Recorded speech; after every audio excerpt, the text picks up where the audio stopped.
بسم اللہ الرحمن الرحیم۔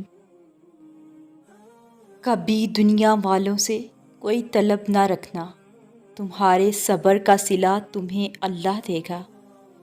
بس تم ہمت نہ ہارنا، خود کو اکیلا نہ سمجھنا۔ وہ تمہاری زندگی سے سارے غم مشکلیں ایسے نکال دے گا کہ تم حیران رہ جاؤ گے۔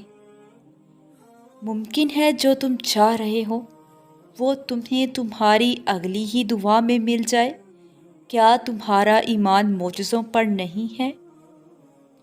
اور اللہ تو رشک کرتا ہے اس جواب پہ اور فرماتا ہے، میرا ایک بندہ تھک گیا ہے سو وہ آج مجھ سے ملنے آ رہا ہے، مجھ سے صلح کرنے آ رہا ہے، ساری تھکاوٹوں کو دور کرنے آ رہا ہے، مجھے منانے آ رہا ہے اور میری رضا میں راضی ہونے کے لیے آ رہا ہے، سننے اور سنانے کے لیے آ رہا ہے۔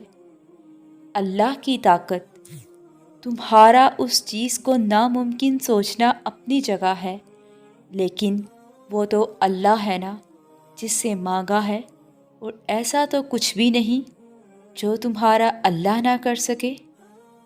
قرآن کہتا ہے، دلوں کے حال تم سے بہتر تمہارا اللہ جانتا ہے۔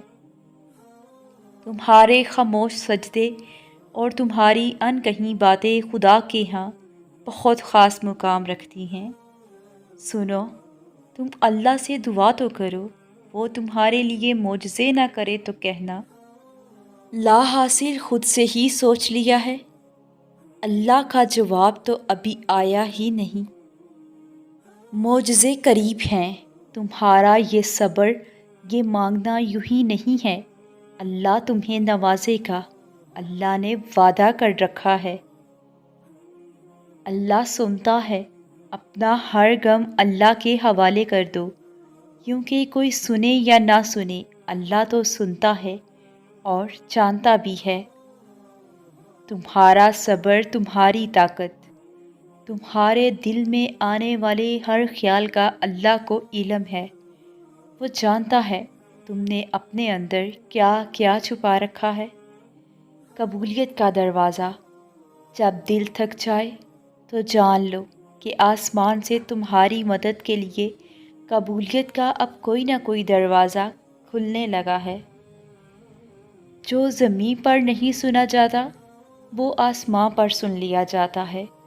جو قصے ادھورے رہ جاتے ہیں ان کی داستاں وہاں آسمان پر مکمل ہوتی ہے۔